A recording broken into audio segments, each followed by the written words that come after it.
ఆచి చికెన్ మసాలా. తెలంగాణలో రాజ్యసభ రేసు మొదలైందా? ఈసారి 2 ఎంపీ పదవులు ఎవరికి ఇవ్వాలి అనే దానిపై కసరత్తు జరుగుతుందా? రాజ్యసభ రేసులో చాలా మంది సీనియర్ నేతల పేర్లు వినిపిస్తున్నప్పటికీ హైకమాండ్ మాత్రం ఆ ఇద్దరికే అవకాశం ఇవ్వాలని డిసైడ్ అయిందా? ఇంతకీ కాంగ్రెస్ నుంచి రాజ్యసభ రేసులో ఉన్న ఆ నేతలు ఎవరు? Let's watch the story. తెలంగాణలో ఖాళీ అవుతున్న 2 రాజ్యసభ స్థానాలకు కేంద్ర ఎన్నికల సంఘం షెడ్యూల్ రిలీజ్ చేసింది. ఈ నెల 26న నోటిఫికేషన్ విడుదల అవుతుండగా మార్చి 16న పోలింగ్ జరగనుంది. ప్రస్తుతం కాంగ్రెస్ తరపున ప్రాతినిధ్యం వహిస్తున్న అభిషేక్ మను సింఘ్వీతో పాటుగా బీఆర్ఎస్ సభ్యుడు కేఆర్ సురేష్ రెడ్డి పదవీ కాలం వచ్చే నెలలో ముగియనుంది. అయితే ఈసారి ఈ 2 స్థానాలు కాంగ్రెస్ ఖాతాలోకే వెళ్లనున్నాయి. ప్రస్తుతం అసెంబ్లీలో పార్టీల బలబలాలను పరిశీలిస్తే అధికార కాంగ్రెస్ పార్టీ ఈ 2 స్థానాలను సునాయాసంగా కైవసం చేసుకునేలా కనిపిస్తోంది. రాజ్యసభ ఎన్నికల గెలుపు లెక్కల ప్రకారం 2 స్థానాలు ఖాళీగా ఉన్నప్పుడు ఒక్కో అభ్యర్థి గెలవడానికి దాదాపు 40 నుండి 41 మొదటి ప్రాధాన్యత ఓట్లు అవసరం. అసెంబ్లీలో కాంగ్రెస్ కున్న 64 మంది సొంత ఎమ్మెల్యేలతో పాటుగా ఇతర పార్టీల నుంచి చేరిన వారితో కలిపి మొత్తం బలం 75 ఉంది. దాంతో 2 అభ్యర్థులను గెలిపించుకోవడానికి అవసరమైన 82 ఓట్లకు కాంగ్రెస్ అత్యంత సమీపంలో ఉంది. అయితే మజ్లిస్ కూడా కాంగ్రెస్ కు మద్దతు ఇవ్వబోతున్నట్టు తెలుస్తోంది.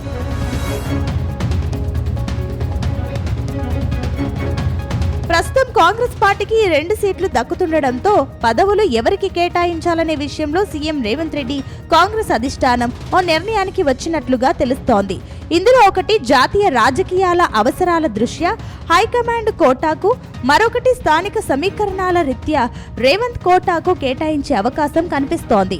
ప్రస్తుతం హైకమాండ్ కోటాకు సంబంధించి సుప్రీంకోర్టు సీనియర్ న్యాయవాది అభిషేక్ మను సింఘ్వీకి కొనసాగింపు దాదాపు ఖరారైనట్టు తెలుస్తోంది. ఎందుకంటే జాతీయ స్థాయిలో పార్టీకి సంబంధించిన కీలక న్యాయ పోరాటాలను ముందుండి నడిపిస్తున్న సింఘ్వీ సేవలు కాంగ్రెస్ కు అత్యవసరంగా భావిస్తోంది.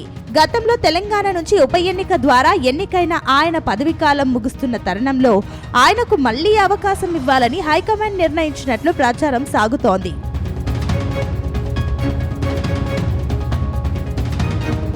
ఇక 2వ రాజ్యసభ సీటు విషయంలో సీఎం రేవంత్ రెడ్డి తన మార్కు రాజకీయాల వ్యూహాన్ని అమలు చేస్తున్నట్టు కనిపిస్తోంది.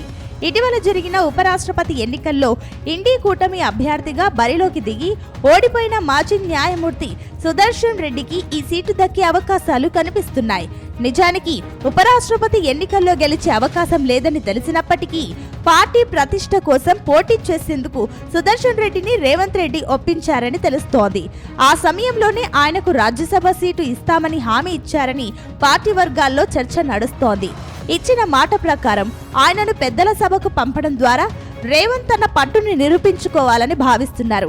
అయితే సుదర్శన్ రెడ్డి అభ్యర్థిత్వం వెనుక సామాజిక, రాజకీయ కారణాలు కూడా ఉన్నాయి. ఉపరాష్ట్రపతి అభ్యర్థిగా జాతీయ స్థాయిలో గుర్తింపు పొందిన ఆయనకు రాజ్యసభ సీటు ఇవ్వడం ద్వారా ఓడిపోయిన నేతను గౌరవించినట్లు అవుతుందని అధిష్టానం కూడా భావిస్తోంది. పైగా రాష్ట్ర కాంగ్రెస్ లో సీనియర్ నేతల మధ్య నెలకొన్న పోటీని నివారించడానికి ఇప్పటికే ఒక కీలక బాధ్యతను మోసిన సుదర్శన్ రెడ్డి పేరును ఆప్షన్ గా మారింది. ప్రస్తుతం వేం నరేందర్ రెడ్డి వంటి ఇతర సన్నిహితుల పేర్లు కూడా వినిపిస్తున్నప్పటికీ సుదర్శన్ రెడ్డికి ఇచ్చిన హామీకి పెద్దపీట వేసే సూచనలు కనిపిస్తున్నాయి.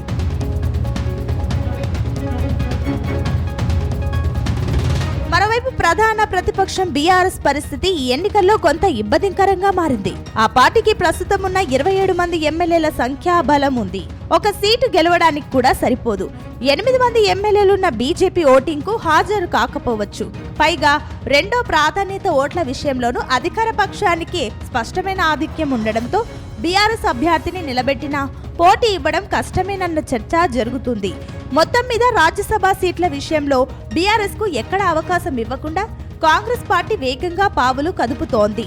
అయితే అభ్యర్థుల పేర్లు దాదాపు ఫైనల్ కావడంతో నోటిఫికేషన్ ప్రక్రియ మొదలైన వెంటనే ఈ పేర్లపై అధికారిక ప్రకటన వచ్చే అవకాశం ఉందని కాంగ్రెస్ వర్గాలు స్పష్టం చేస్తున్నాయి.